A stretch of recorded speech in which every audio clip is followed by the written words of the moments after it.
Hello, I'm Michael, and if you're here, it's because you're as attracted to fear as I am. I have always lived in the shadow of my older brother. I'm not bitter about it, but it's just been the truth. He has a successful business, and I have been trying to replicate it for the better part of 6 years.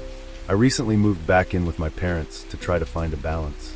Coming home definitely felt like a step back, but I didn't have much of a choice. I was staying in the basement to stay out of their way as much as I could. It wasn't so bad down there. It was almost like a mini apartment. The basement had its own little kitchen, bathroom, office, bedroom, and even a TV with my old video games. With all that, he rarely went upstairs. I could practically live down there on my own, and that kept me from feeling like a total burden. One night was Friday or Saturday. A rather nasty storm was raging outside. The rain was pounding on the windows, and the wind was strong enough to shake the entire house. I can't overstate the intensity of this. It was one of the wildest storms I had ever seen at that time. My parents were out of town for the weekend, so I had the place to myself, which was fine with me. I remember it was very cozy down there that night. I love listening to a raging storm from the comfort of a warm bed, especially when it's late at night. There's something about sheltering inside during a chaotic storm that really calms me. I was about to fall asleep to the relaxing patter of the rain, and suddenly the power went out. Everything fell into place immediately, and I was left in total darkness. I groaned, annoyed at the inconvenience. I figured the storm must have knocked out the power, and for a second I thought about going to check the breaker, but I didn't feel like dealing with it. Not with a storm outside. Besides, I was about to go to bed anyway, and I didn't really know where the switch was to begin with. I thought I'd wait and figure it out in the morning. As I lay there, trying to get comfortable again, I heard something. A loud, unnatural bang against one of the basement windows. It sounded heavy, like something had hit it hard. My first thought was that perhaps a branch had come loose in the wind or a tree had fallen, but the sound was sharp and deliberate. It wasn't like anything I'd ever heard before. No matter how lazy I wanted to be, I couldn't ignore a fallen tree. That was a small step up from a simple power outage. Reluctantly, I got out of bed, grabbed my phone, and used the flashlight to head towards the window. The basement was pitch black, and the only sounds were the rain hitting the glass and the dull rumble of thunder outside.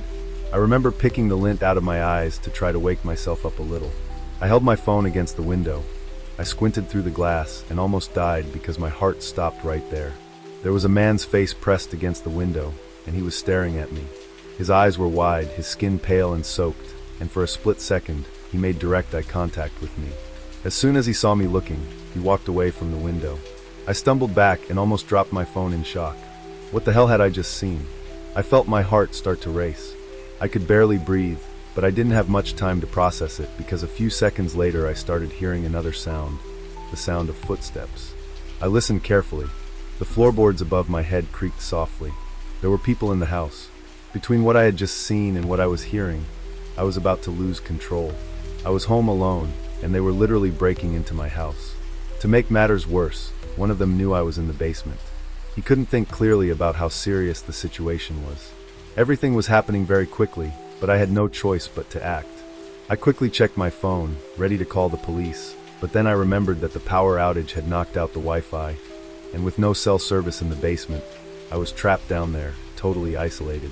I knew I couldn't just sit back and wait for these people to do whatever they came to do.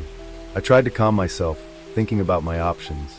I couldn't let those strangers wander around my house, but I definitely didn't want to face them head on. I was literally trapped in a lose-lose situation. I decided to try walking up the stairs, silently jumping out the front door, and then calling the police once I was outside. I had no choice.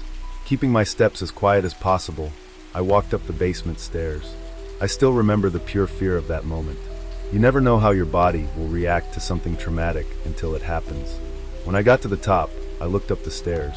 My heart sank because I saw 3 figures with flashlights moving around my dark house. I looked at them for a few seconds, literally petrified. One of their flashlights swept over their body long enough for me to make out what one of them was carrying. It was a weapon. I was frozen. Every muscle in my body was tense. I didn't move. I only saw them murmuring among themselves in low voices. That's when I heard one of them say something that escalated the situation even more, if that was even possible. In a calm, almost casual voice, one of them said, "Alex is in the basement. Go get it." I can't describe the terror I was feeling. How the fuck did he know my name? I walked down the stairs as quietly as I could, trying to keep my breathing even. But inside, I was completely losing my mind. I knew I didn't have much time. They were coming for me, and I had no idea what was going to happen once they found me. I looked around frantically, considering possible hiding places. There was no time. I needed to get out of there in the next minute, or I was going to die.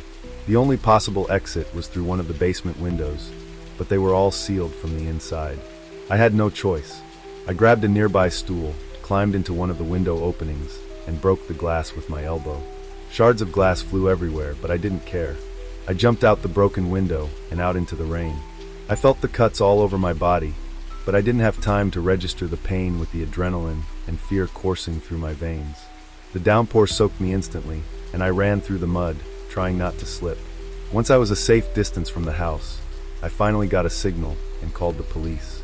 I remember my hands were shaking so hard I could barely hold the phone. When police searched the house, whoever had been there was gone. So many things had been stolen that I'm not even going to bother listing everything they took. The power outage had been intentional, no wonder. My parents were furious and threatened to throw me out of the house. I basically had to beg them not to do it, insisting that there was nothing more I could have done. They eventually calmed down, but I'm still pretty shaken by the whole ordeal. I still have no idea who those people were or how they knew my name. I hate to think about what could have happened if they had found me.